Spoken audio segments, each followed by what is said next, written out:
right. So pumped to have another amazing episode here of Get Gutsy. Tracy Matthews, welcome to the show. I'm so excited to be here, Jenny. Thanks for having me. Yeah. I just love your energy. I love you. And I'm trying to remember, we met through Jen Kem. Yeah. Right? Okay. And we must have just met at one of her events for the first time. I think so. I think my friend Clint and I ended up at one of her events in Brooklyn. Yes.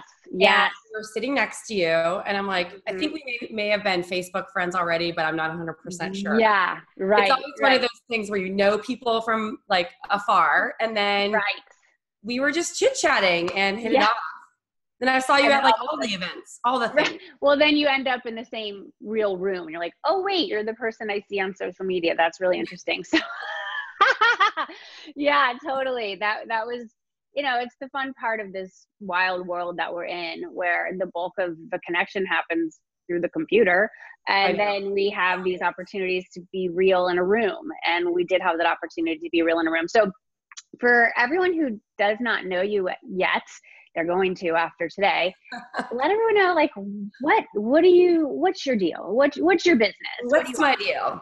Mm-hmm. So I do a lot of things. I'm one of those multi-passionate entrepreneurs, but I started my career in the jewelry industry, launching a jewelry collection back in the 90s, which is like the Stone Age. But I launched that business selling to stores, and over the course of 11 years, I was sold in over 350 stores around the world.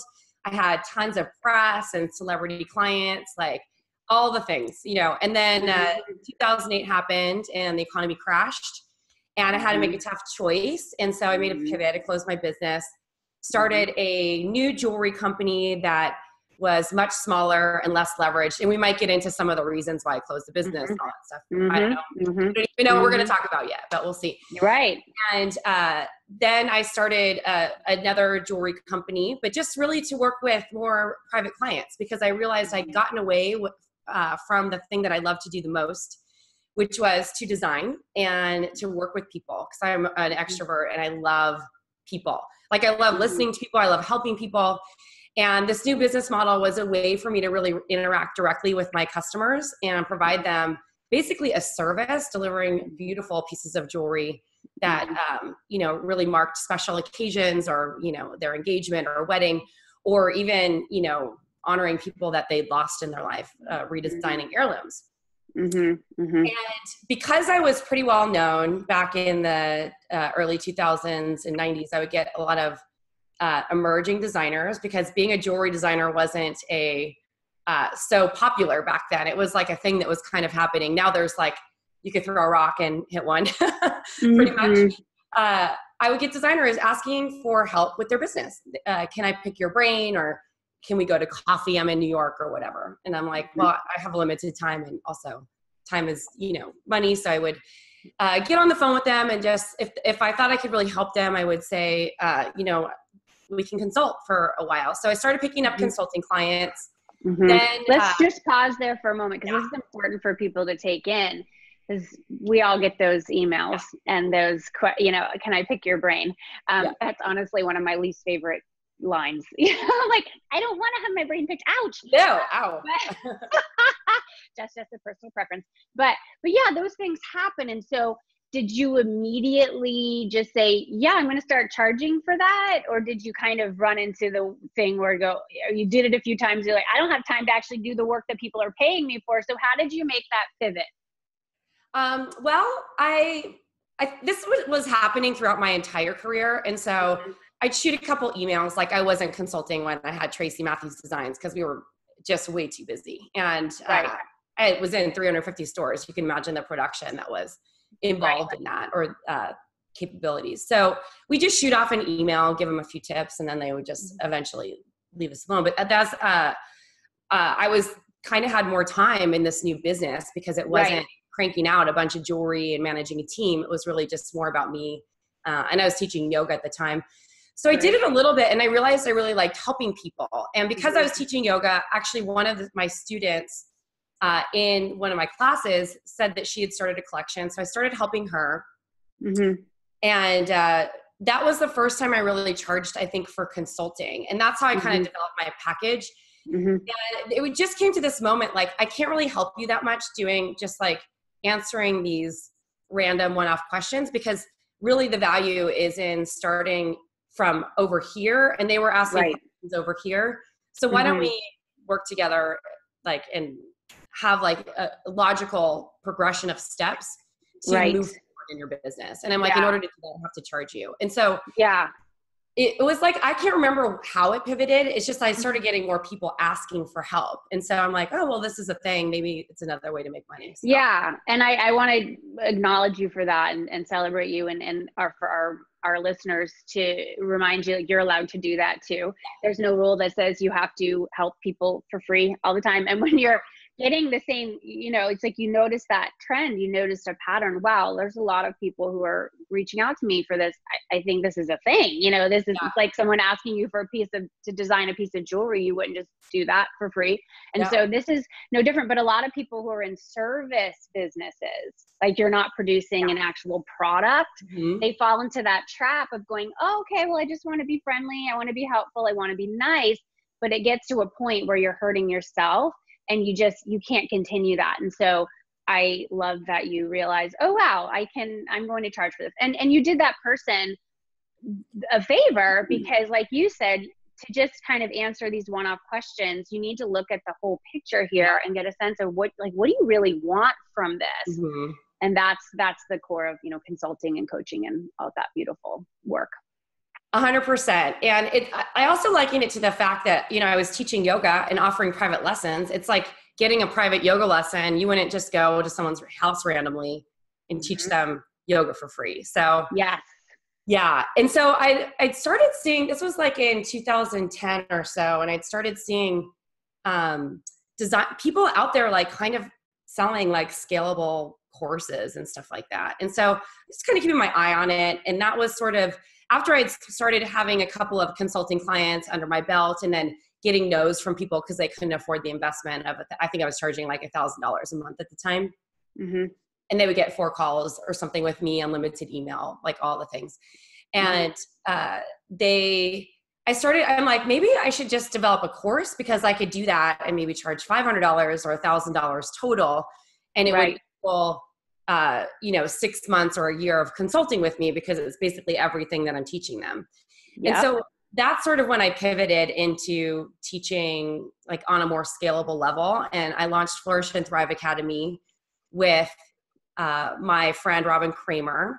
I think because I had closed my business, I was not super confident in my ability to do something on my own again. And I was like, I feel like this could be a really big thing. And having someone else in the industry with me start it would be like, take the pressure off me if for some reason it didn't if it failed. And but she also brought so much awesomeness to the table, because she really is like, we call her like a natural nurturer. And she doesn't like it when I say this, but I'm like, she was like the mother, she's the mother hen. So we started Flourish and Thrive Academy, and now we've served thousands, tens of thousands of people in that community through my weekly podcast and through our courses and everything. So it's been really cool. I no longer do one-on-one consulting. Robin and I, about a year and a half ago, decided to change our arrangement, because she wanted to really start a wholesale mastermind, which is her expertise. And I wanted to focus on online mastermind. So we're still working together, but in a different capacity. And she has like her own group of people that she coaches, and I have my own group of people that are a different group that we run. So it's always evolving. And I feel like over this past like several years, I'm like, kind of like, what's my next thing? You know, it's like, I feel like, I don't know if the members of your community, which I'm sure that they do, because this is the Get Gutsy podcast, you know, they feel like they're being called to do something, and that always changes over the years. And so what I've noticed working with people who have really deep-seated at times mindset issues because they're artists and they don't always believe in themselves. I mean, I've been there myself too, is that I wanted to kind of change that frame, because I think people think because I've seen this over and over again, think that because they're creative that they're not good at business. which I think is total lie and like BS. It's just an excuse for people to not to have to. I think sometimes people use that as an excuse, like, oh, I don't want to deal with that. But actually, it's my belief that creatives are the best at business because they have this gift of ideation and coming up with new ways to think about business and create. And so this in January launched another business because I don't have enough right now, 3 businesses called Creatives Rule the World. And my passion there is to really inspire creative thinkers, visionaries of small and mighty companies to use their creativity to actually make money, because I think it's the most valuable asset that any of us have is our ability to think outside of the box and to pivot when needed and to continue to grow and to believe in that creative gift that we have, as believe that it's actually our biggest asset. Absolutely. Absolutely. Oh, wow. There's so much here. Creatives rule the world. Ha. Yes. Use your creativity to make money. And to your point, I've seen that too, where those who consider themselves creative, and what a gift it is to be a creative. I consider myself one as well. That many people don't have that gift, to be able to come up with an idea. It's like, I mean, I say I create things out of thin air, I'm like out of thin air.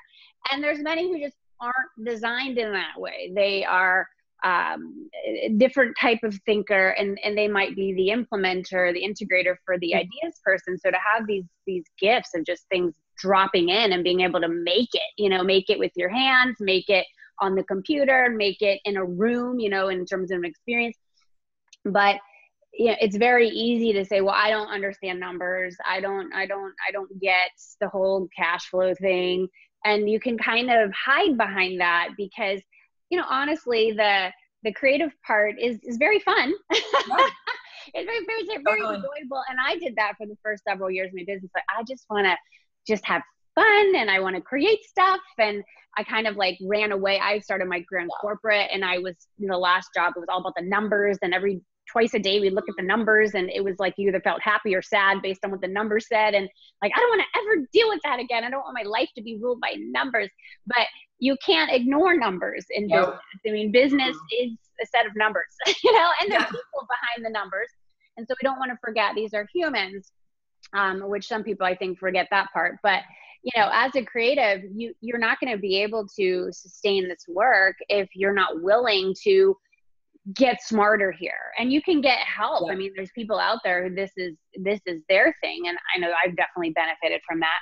So you mentioned this whole creatives rule the world. So tell us more about this new body of work. And this seems like what you're really, taking a stand for in 2019 and beyond. It is. I want to address one thing about your integrators and left brain people too. And also creative people and numbers, because I think we both have access to both sides of our brain. It's our ability to actually use it. And so I'm always fascinated by people who are really good at exercising both sides of their brain. But I can tell you, when I started business, I was afraid to look at numbers. I used to avoid them at all costs.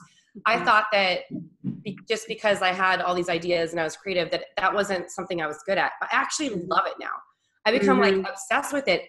And I think if you can make it fun as a creative person, you can almost gamify, gamify the game of sales. That's like not a good way to say it, but like, because you can make this like something that it's empowering to actually have a grasp of how all those things work. Now, it might not be that you're the person entering the data into your bookkeeping. I wouldn't recommend that necessarily. For most of us, I think that's like, it's always the first thing I'm like, outsource that. That's like the first thing when you have enough money to do that. But at the end of the day, like, it's important to understand it. It's important to read your reports. It's important to have a grasp of like what you need to do to break even in your company and actually make a profit, because this is how you grow a business. And if you avoid it, you will never have a successful business and you will be in the red. And it doesn't matter how you think. But also, if you're someone who's more left brain starting a business and you're an entrepreneur and you're more of like the integrator type, where and it's harder to come up with ideas, and you're not hiring a visionary in your company because you don't have time for that. You can do things to actually exercise the right side of your brain just to get into creative mode. And it just requires you to create space for yourself to do that. And so, in time, I think the thing is like, a lot of times analytical driven people, I know when I'm getting busy, like in all the tasks and all the things, they're just forward checking things off the list. If you allowed yourself like maybe once a week, a 3-hour window to just do anything, like you'd be surprised at how creative you get and how the ideas would start to come. So that's such a great point. And I find too, with, you know, being in nature or exercise, I got a Peloton a few weeks back and it's like, oh my God, I get on there. I mean, I am a creative person, so I don't lack for ideas, but you know, for everyone, it's just have that unscheduled, well, it's put it on your schedule, but where you don't have things booked in there, where you're not trying to get like creative in a 10-minute little sliver, but to take care of your body, get out in nature, listen to music. Last night, Stephen and I went to the Pixies concert. We saw and Weezer. This was like a few weeks after that, but like I feel like I'm on fire right now because I danced my butt off and I was just rocking. Like we have to be, you have to do that stuff. And you know, like, we want to do the business right, do right by the business. But something I think this will amplify my creativity and bring so much more to my business. And I think you can appreciate this, Tracy, is it's easy though to kind of lose some of that fun factor when it almost feels like you get too responsible, you know, for me anyway. And when I get in that place, it's like, why am I doing this to myself? You know, like no one is telling me I have to do these things. Nobody says, Jenny, this business is the only thing you can do in the whole wide world. And you can't have, can't get loose with it or anything. And so, just even going to that concert last night was my way of saying, I want to be free like this. And when I'm there, I was so inspired by they're artists, and yet they're business people, or else they wouldn't have had this tour with people in the freaking arena. So they have to be willing to put their art out there. But I was also really taken by, these songs, a lot of them have been around for decades. Okay. Yes. And we're still freaking singing them. And those are our favorite ones. And so when the new ones come on, you're like, have you heard this one? I don't know this one. And so we're still you're like, I have no idea which one this is. Well, to the point, I was thinking in terms of our businesses, and when we have these programs or offers that are very popular, there's no reason to throw it out because people still want that. And so we can look at like the scalability and the leverage, and that we have kind of our greatest hits and things that really, people love about us. And that's thinking like not just a creative, but as that business person. So, wow, this is such a juicy conversation, such a juicy conversation. All right. So talk about creatives rule the world. Where are you going with this? What do you see? I love that you brought up a concert, because I went to Fleetwood Mac 2 nights ago, and I was like, the Garden, my friend. Oh my God. I got lucky because I got to invite my friend. Have you seen them before? I don't think so. I thought I had, and I just realized I hadn't. It was so good. I mean, like life-changing. Christy McVie. I was just like, I'm obsessed with her, and I love karaoke, and she is like my Stevie Nicks and Fleetwood Mac songs are like my favorite thing to sing. Yes. So it's like such a gift. And like, they didn't really sing it. They were singing all the old hits, and that's what people want. I know Lindsey Buckingham didn't go on tour with them. So I was like, is that Lindsay on stage singing? Cause I recognized the guy, and I almost died and went to heaven because it was Neil Finn, who I'm obsessed with from Crowded House, is on tour with Fleetwood Mac right now. I'm just like, oh my God, it was so good. But I was so inspired after that. Right. We get inspired because but you know what's also cool? And this is just a fun conversation. They're all risk takers. They had to be willing. And and something I just want to give a pointer to people tuning in. Over the holiday break, I tend to take time off, like Christmas and New Year's. I just chill. I'm like, I'm done. And it felt very bold for me because it wasn't like a business book or a personal development book. I read Stevie Nicks's biography, and it was called Gold Dust Woman. Oh so man, good. Go check it out. I freaking blazed through that thing in about 2 days.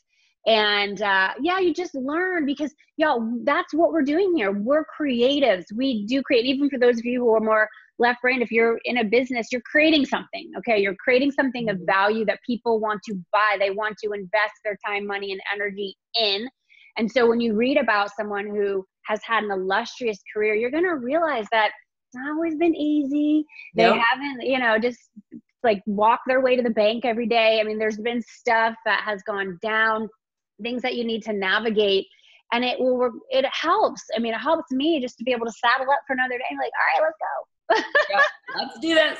Let's go. I love that. Yeah. So it's so true too, because like business isn't a straight line up. It's like a road of ups and downs. And probably talk about, all of us have those things. And I think that's why I'm so inspired by having this business, Creatives Rule the World, because it's the first time I've really allowed myself to just create a platform for creating the platform's sake, without like necessarily like an objective or a goal. And so I had this idea. So I went to a Brendan Bouchard event. I think it must have been like 2 years ago now, or 3 years ago, 3 years maybe. Okay. And it was, my friend invited me. It was like his High Performance Academy event that he was having in San Diego. Traffic and conversion was happening at the same time. And I was like, I don't know if I want to go to another event, but she's like, you got to go. This is so good. And it was awesome. But he made us state out loud a really massive goal that we at the moment didn't really think was possible. Like something that makes you kind of really want to throw up when you say it out loud. Okay, good. And I said, and I don't know why, because like I'd never wanted to do a TED Talk before, but I was like, I want to do a TED Talk with 20 million views. And I think I first said like 5 million. And then the person in the group's like, well, what about 20 million? I was like, all right, 20 million views. I'm going to do this. And they're like, what are you passionate about? I'm like, it's really like kind of crushing the starving artist syndrome with creative thinkers, and also creating support for visionaries of companies. Because I feel like when I know for myself, because I'm highly visionary, I'm highly creative, but I also love business. I'm like one of those people, that personality types that like, I literally am not like, I'm one of those people who is really good at delegating. I'm not really good at like starting something and finishing it. Right. Completion, like it's more of a struggle for me. So, and I know there's a lot of people like me out there. And so me, well, I will oversee it getting done, but I don't want to be the one to like plug up all the buttons and do that, and test it. I'm like, you do that, make sure it gets done. But that's important to know that about yourself, and to know the delegation part is really awesome, that you don't just sit here and like let it be, halfway. Like, no, and that's part of being a business person. Like, I need the right person on the bus, because I believe in finishing, but I know that I'm not the right person to do it, because I'm the ideas person. I'm the one who's connecting prospects. I'm the one who's putting out the message. I am, kind of making the noise out there on social media. I'm attending, events, or, all that. Like, we can't do all the things. And I feel like that's a piece of what you're bringing to this Creatives Rule the World, because so many probably are trying to do all the things, and they have a lot of half-done projects. Yes. And I've seen it in my community, and I've seen it with other people. And then what ends up happening is that it burns you out, and you feel like you can't get your business off the ground. And so there is a real reality, as we're starting a business and building it, we kind of have to do all the things in the beginning, like until you can afford to hire people, or until you can get enough like money in your business to like say, okay, I'm going to hire a part-time VA for a small, even if it's an overseas one, for $5 an hour or whatever. Or, I remember the first time I did that, it felt so stressful, because I'm like, $100 a week, like, how am I going to pay for that? Now I have like so many team members. I'm like, I missed that $100 a week that I used to only pay, in payroll. But at the end of the day, like, I realized that the more like things that sucked my creative energy that I could get off the plate, that someone was better at and faster at, the more I could grow the company, which is like, I think like sort of what you're saying, out there networking, being in front of people, coming up with the ideas, being able to oversee the bigger project, but not being the hands in. Yeah. So that, to me, this is really important, is like to protect that visionary energy that you have, or creative energy, like however you think about yourself. It's not just for people who consider themselves visionary, because I don't think all people who are creative are necessarily visionaries. Yes, I agree Most with visionaries are creative. So, yes.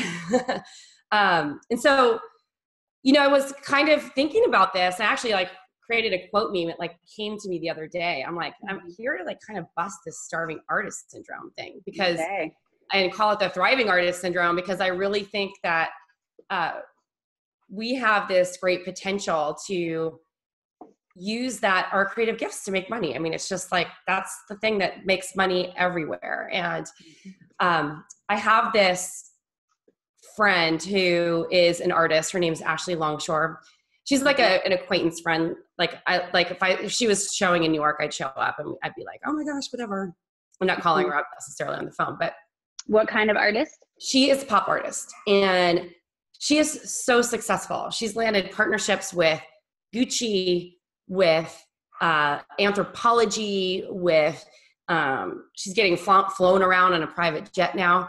And it's so cool because when I met her originally about 10 years ago, my friend had just moved to New Orleans. She's based in New Orleans. She was good friends with her. We had dinner, we had a blast, and I went into her studio. I ended up doing a barter for some jewelry for some artwork.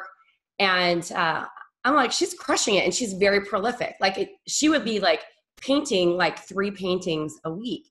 And her stuff, she had some stuff that was like super edgy. Like she paints things that are like super edgy. It's like pop culture. But then she also paints these really beautiful things. Like one thing that she's known for are these paintings and in profile of Audrey Hepburn. And she does them all in different ways with like butterflies and gemstones and all this stuff. And I will buy one day. Yes. And, she really believed in herself, and she would start getting, one celebrity would come in and then that celebrity would refer another one. And now she is like a gajillionaire just because she believed in herself. She believed in her art. She didn't go the traditional route as an artist, didn't go the gallery route, and she takes home all the money. Okay. So when you say didn't go the gallery route, so she just sells privately to the people who find out about her. Yeah. She has her own gallery. She has her own gallery, but she's not being shown in another gallery because especially like traditional artists are taught that the only way that you can sell your artwork is by getting picked up by a gallery. That's the only way to be successful. But I think that there's so many ways to be successful as a creative, as an artist or whatever. It's like, I never thought as a jewelry designer, I mean, I went through this huge existential crisis when I closed my first business down, because I was just like, who am I if I'm not designing jewelry? You know what I mean? And if I'm not in all these stores and doing something differently. And then I quickly realized as my business started to take off, maybe like a year and a half or 2 in, this was the best move I ever made, because I actually love what I'm doing now. And I hated my business before because of all the commitment and obligation and cash flow issues that I was having, because having this scaled product-based business when I'm shipping $100,000 orders and not getting paid for 90 days for the materials and the labor. Yeah. This was taking home a heck of a lot more money, even though my sales were like a fraction lower. Right. Of what I was doing, which is that's important to know. And it's the ego thing, right? It's the ego conversation where, and it's funny, my daughter is rollerblading in the room. They're hammering outside my door. Sorry about that. Cool. No, I don't hear it, but it's just funny. I'm like, yeah, Kate's like, she's a roller derby queen. She's got this, you would love, I put a picture up on social media today, but she's got this, like, it's like a sequin shirt. It's like a dress sequin. It's like ruffles at the bottom. Amazing. And and her rollerblades. And she cruises around. Sometimes she takes her shopping cart and she pretends they're horses. I love it. Stuff in there. Oh, you'd love her. We'll get some jewelry of yours one day for her. She loves gems, jewels. Oh God, it's like she's like girly girl heaven. Yeah. So yeah, the whole conversation around, and there's in this space too with the online programs and coaching and the consulting and stuff. There's such a conversation around revenue. Oh gosh, and, the 8 figures and the 17 figures and that stuff. And then, but yeah, what kind of profit are we talking, and what kind of life do you have? Okay. Is this the kind of business, are you having fun? Like, are you enjoying this? Are you freaking stressed out? Because like you said, in the first business that you had, you were shipping all the product and you had to wait like 3 months to get paid back. And then I believe I remember reading an article, it was during the financial crisis, and then you didn't get paid back on some of these, on some of these bills. And so you don't have to have, that's what everyone needs to really look at. Is your business model working? And, I went through that in my corporate life, the existential crisis and the kind of the come to Jesus moment with my ego, where I was making, I didn't go into my career to make a lot of money. Okay. If I would have wanted that, I would have gone into finance. I went to New York City and I went to public relations. That's like one of the lowest paying career paths. And I remember I had a roommate, I went to New York for a summer internship between junior and senior year. I had never been to New York City before. I was like, oh my God. And I grew up in Florida, went to University of Florida. And I lived with 4 other girls in a dorm at Columbia University. They had housing for summer interns. And a few of us were PR girls and 2 were finance. There were 3 PRs and 2 finance. And their room and board was paid for. They were getting paid a lot in the summer. Like, we were paying for our own room and board. We got a piddly take. And I remember going like, what is investment banking? Like, I've never even heard of that. And they were working at Goldman Sachs. I'm like, could you tell me what that is? And, and so eventually I learned how to earn more money, and I moved out of PR and went into this whole career I never even heard of, which was conference production. I started getting profit share, and that was like a whole new ball game. And I was making close to $200,000, in that last career. Yeah, which was like massive for me. And I actually had to do some work around like receiving and knowing what to do with the money, because sometimes you get these big checks and you're like, I just want to spend it, because I just don't know how to handle this. It's too much energy, it's too much energy. I wasn't prepared adequately. I was in my 20s. And so when we realize, this is not enjoyable for me. I don't see myself doing this for the rest of my life, but I thought I was going to do this. I thought this is what success looks like. So now what? Now what am I supposed to do? So what was that like when you were in that time with that, because it's not, you've evolved and you've created something extraordinary now, but when you had to, was that really hard that you went through of this, I'm going to shut this down? Like what did you have to do to get there? The health aftermath was pretty rough. I mean, I developed a thyroid issue during that time, and my hair was falling out. I'm skinny, but it wasn't really for a healthy reason. It's like I couldn't,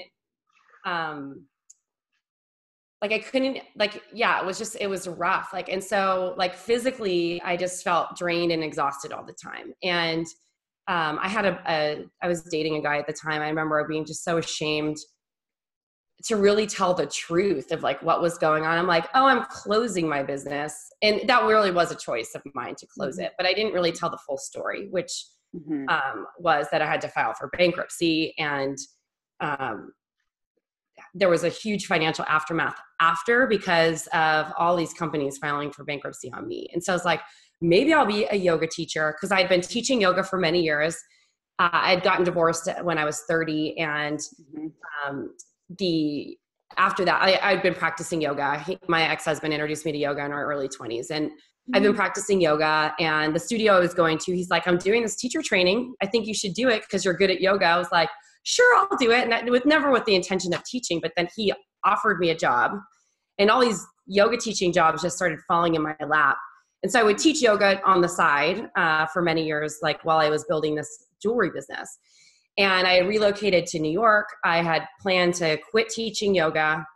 And I still have Tracy Matthews designs, but I walked into an Equinox in Orange County, where I'm from, where I grew up in Newport Beach during Thanksgiving. And the teacher didn't show up. And I was like, some hoo-ha in the front. That's not very nice to say, but he has been practicing yoga maybe a month. Said, oh, I know this teacher's class really well. I can teach it. I said, I'm a yoga teacher. I'm happy to teach the class as long as you don't mind me practicing with you. And everyone, the students in the room, we all really needed it. It was stressful, Thanksgiving, the whole thing. Yeah. I got offered a job on the spot. I'm like, well, I don't live here. And so I started teaching yoga again randomly, because I got introduced to an Equinox. And I felt like this thing was a gift, because it had fallen into my lap. literally a year and a half before my business failed. And so this allowed some stability and like a sense of purpose in my life. Okay, I have a place to go, and I can pick up more classes because Equinox in New York is like the premier gym. And there was like, there was like 30 at the time. So I could get enough classes to at least cover my rent. And then through that, I started teaching in some corporate jobs, and then doing or not corporate jobs, corporate private lessons or whatever for the okay. Yeah, they would hire you. Yeah. And then that gave me something like stable to start building my new jewelry company and something. And I just told people, I'm taking a break, don't really know what's next. And I would just try to be divinely guided into what was next. Can't say that I was always good at it, but like, because I was teaching yoga and really in touch with, I committed to meditating every morning, that I just tried to let things come in. And I feel like this is where I realized how important this gift of creativity, because that space was where I started coming up with the ideas. Okay, I'm going to launch this new company. Here are some ways to get out there. I'd taken my first online course at the time to learn how to really build my business using my website. And so that was really exciting because I was getting like local leads coming in. I was getting a ton of people filling out my forms. And I was learning really how to vet people in this new like one-on-one situation, which was so different. I had pretty good sales skills from before, but it was just a different kind of thing. And things just kept falling into my lap. It was awesome. I got reached out to through LinkedIn, which I never looked at. I just like randomly opened it up one day. And 2 weeks prior, a recruiter asked me if I wanted to work for this $400 million company. I was like, I don't really want a job designing jewelry, but I'd be interested to just go on the interview to have a conversation. I ended up negotiating a contract where I worked freelance for them. I didn't have to work in their office. And I designed private label collections for this gajillion dollar company called Stella and Dot for like a year and a half. And that was like, like a fun thing to do, like have on my resume to say like, look, I did this. And it was another thing that just kept adding to the stability that I was rebuilding. And it was nice to do $5,000 a month doing something part-time in addition to the other things that I was doing. And so I just kept being open. And then that's when I was like, and I was starting to get the consulting for jewelry designers. And I'm like, I feel like I've gotten away from your original question. Like, how did I do this? It was just like, literally just like letting things come and being open to possibility, which I think is hard to do when you're in the middle of a shit show. Excuse my language. I mean, you can cut that out. No, it's all good. It's all good. We have to do that. But I remember this one day, like while all this was happening and the good things started coming in, because we had hit like a really bad recession for a while, running to the bank because I tried to pull money out of my ATM account. This is after I had closed my business.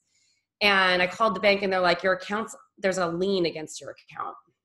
And I was like, oh my gosh, like this is before, like sort of like in that interim period before I got the Sell on Dot gig.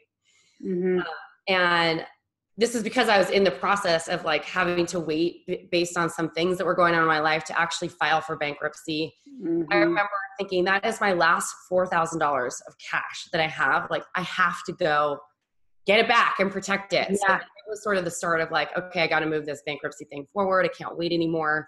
It's scary. It's like trying to keep your like stuff together when things like that are happening. You're just like, oh my gosh, like my like financial well-being is like under seizure by the government. It was like, yeah. What a feeling. Like such a crazy time. But even in the midst of that, I just really tried to focus on what was going well in my life instead of that.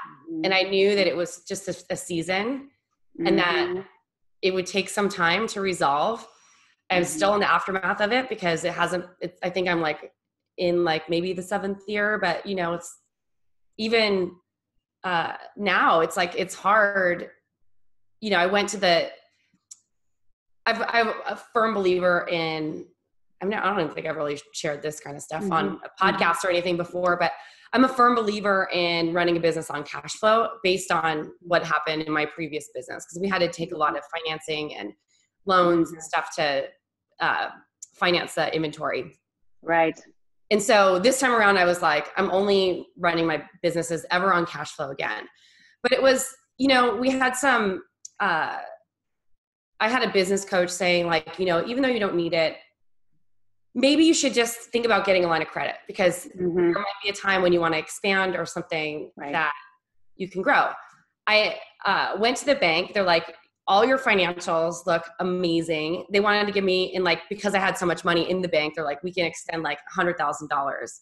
But there's this one thing, and the reason why we can't approve it is because of this bankruptcy thing. And so it becomes, and because of the way my business was set up, if anyone is ever getting business credit cards or lines of credit, you have to personally guarantee it as a solopreneur for a while, especially if you're S Corp or solo LLC or whatever. I think if you're a C Corp, there's a way around it, but most people in our space don't ever develop C Corps because of a sole owner. Make sure, I didn't know that you could do this, but make sure after you prove to them that you can change it and put your tax ID in your business as the guarantor instead of yourself. Because if you don't, it will follow you for the rest of your life. So that was like a huge lesson that I learned throughout that process. And so I just feel really grateful that I was kind of divinely guided through all of this. But also to know that I've built this business where I don't even really need that. It was just something I was going to do because, because someone told me I should. And I'm like, yeah, well, it might be nice to have just that available if I ever did need it. Right. But down the line, you could get there. Understand it's like 7 years, right? Yeah, 7 or 8 or something like that. But you know what? It's a great lesson. And if you listen to, I've been really into this, How I Built This podcast. Oh, I love that one. Such a good, it's my go-to. And, you hear these stories from founders and these massive companies, there's companies that pretty much everyone's heard of, and everyone's got their own journey, but gosh, a lot of them have extreme financial situations that they've needed to navigate. And that's the thing with business. Business is money. And so we have to be willing to learn. And then when we fall down, okay, what were those lessons? And I don't want to keep falling in those same holes. And, I just want to acknowledge you, Tracy, what you've been able to build and, recover. And I don't know if I knew that about the yoga teacher thing with you. Can't remember if we've talked about that, because that was my exodus out of corporate. I trained to become a yoga teacher. Like a lot of people do. It's like the transition. I got to get out of here. And I quit my job while I was at the tail end of the yoga teacher training, went from 6 figures to 0 figures. I'm like, oh my God. And then I got mad at yoga a little bit. I'm like, I think I just got brainwashed by yoga, but it all worked out. And then it led me to coaching. And it's your point about just staying open, and we're not trying to force. We don't have to kind of figure it out today. But when we're open and when we're on that path that has been designed for us, those beautiful things are going to keep dropping in our laps. And when we are still in that building phase, to your point, when we can get that regular revenue in, like for you, that Stella and Dot opportunity, for me, I was a freelance conference producer, which was my last corporate job. I got the opportunity to freelance. I was very clear. They wanted to hire me full time. I was like, nope, I'll work from home. It'll be a freelance contract position. I'm building a business. I was very clear with them. I was very upfront and transparent. And it worked so well because you're not stressing out about all the money needing to come from this new business and being super desperate and super panicky. You just trust that you're going to keep making those right moves. And then look at where you are now. It's so awesome. It's so fun. Yeah. I feel I'm grateful. It's, you would ask me in 2008 and 2009 if I ever would have imagined what's happening now, the answer would have been no. So it's awesome. Just got to stay the course, right? Stay that course. All right. Well, obviously you are a gutsy woman, Tracy. I want to know, this is the question I ask all my guests. What is the gutsiest move you've ever made, and how does it inspire your life and work today?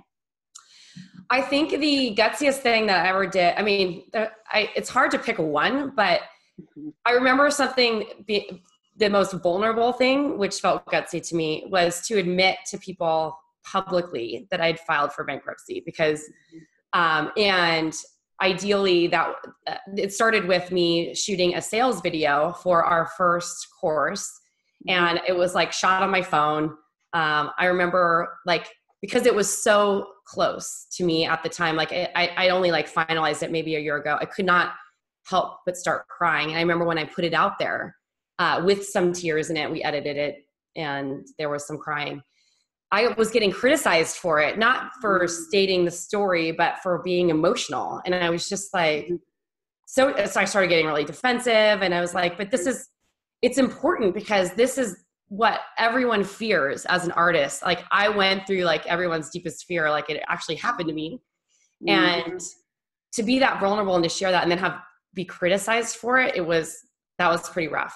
But I realized that there's so much power in being honest. And I was out to dinner with a friend of mine last night and she said to me, you know, I think the reason why, and she's running speaker events and she asked me to speak at an event that in a couple of weeks. And she's like, the reason why people really resonate with you, Tracy, and why, number one, and why we asked you is because you're actually real and you're not trying to create this fake persona of being like perfect, because you're not. Like nobody. And those flaws are the things that people connect with.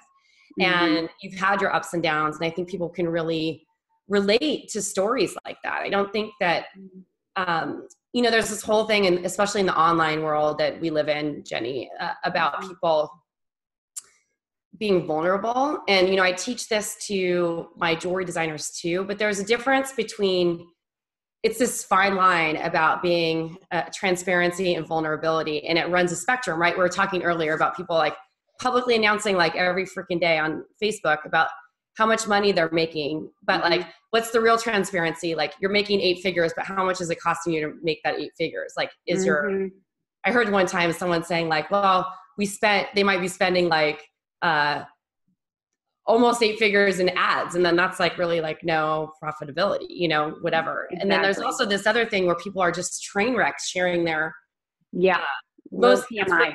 Why it's happening. Like that's the wrong time to be vulnerable. After the lesson is learned and you can use it as a teaching moment. So I think that was the hardest thing to do because I knew that it was going to be a teaching moment for people, but I was so ashamed in that moment of that because I was very proud and my ego was driving my business. My ego was driving me at the time. And so, taking a step back and realizing that my story, there was power in that to share with other people, was hard because it was revealing. And I'm single. And if someone Googles me, it's like the first thing that comes up. You know, there's an entrepreneur article that I was featured in, went viral probably because of that. You know, it's like people love a good, like, lose all your money story. And, I can't run from it now. And so it's like always going to be, and so like, it's always going to be in the forefront of my life, you know, and something that is, it's crazy to think that, because I don't think that that's the marker of my success, but it is. But you also don't need to hide from it now. And that's the thing. It's the truth will set you free. And if I can share a line from Weezer last night, I don't know what song it was because I was not even a Weezer fan. And so it was Pixies and Weezer, you know, so good. It was like 2 for 1.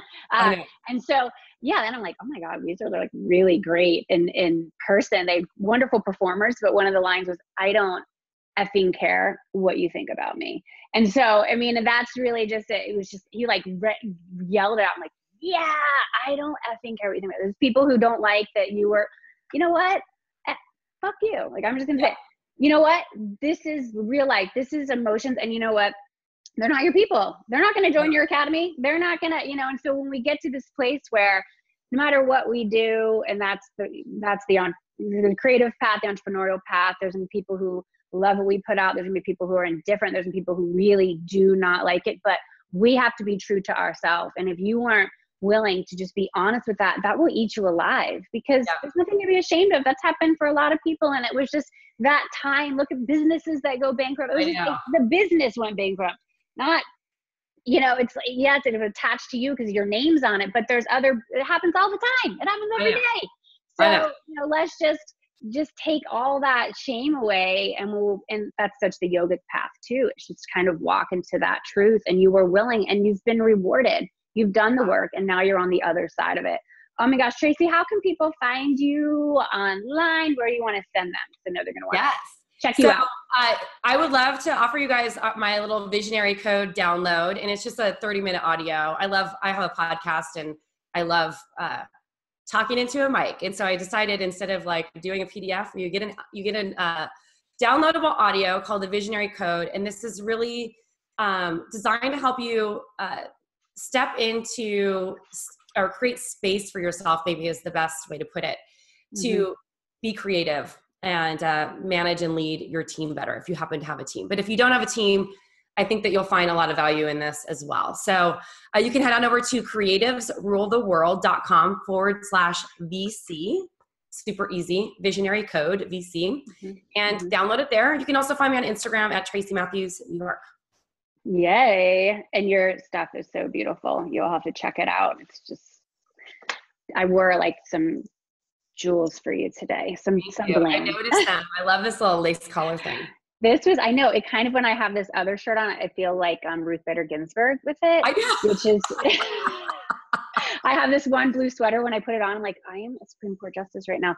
But I got this in Mexico. I was leading a retreat down there. I mean, they have wonderful beadwork, in Mexico.